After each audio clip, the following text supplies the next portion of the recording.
I thought it was a great day. For me, the 2 points I'll take away was definitely the change in tone from last year.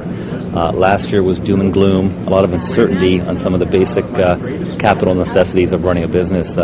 This year, abundance of capital, and the issue is how to use the capital. So I think that was very promising, and the mood was very upbeat.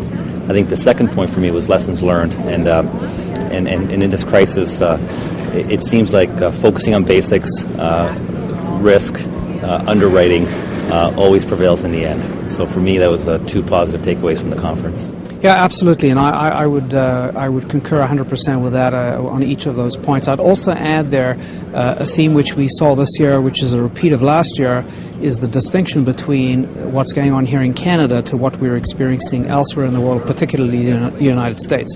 The environment here is clearly a lot more positive, and people are upbeat about the future. They see opportunity and they want to do business. Whereas what we do see from people outside of Canada, they're still facing a lot of challenges falling out from a very long and protracted adjustment process which began a few years ago. So that, to me, would be an additional point I'll add to what Mario had to say. I think it's going to be a very, very positive year. I think people are, their businesses are stable. Economically, I think Canada's in great shape, so we're not worried about bankruptcies or and tenant issues. And I think it's just a matter of being patient and looking for opportunities, and they may come in different forms and in different geographies.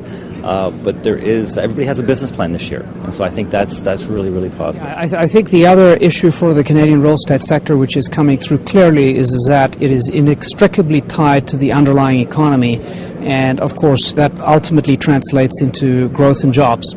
And so if we have a recurrence in the growth in the overall economy and growth in jobs, that'll create the need for space, and the whole real estate sector will start gathering momentum again, particularly on the development front, where we've seen things quieten down somewhat. So for the next year or so, it's going to be a pretty flat, quiet period, but everybody's ready and waiting, and as soon as opportunity emerges through the overall growth in the economy, the real estate sector is very well positioned to take advantage.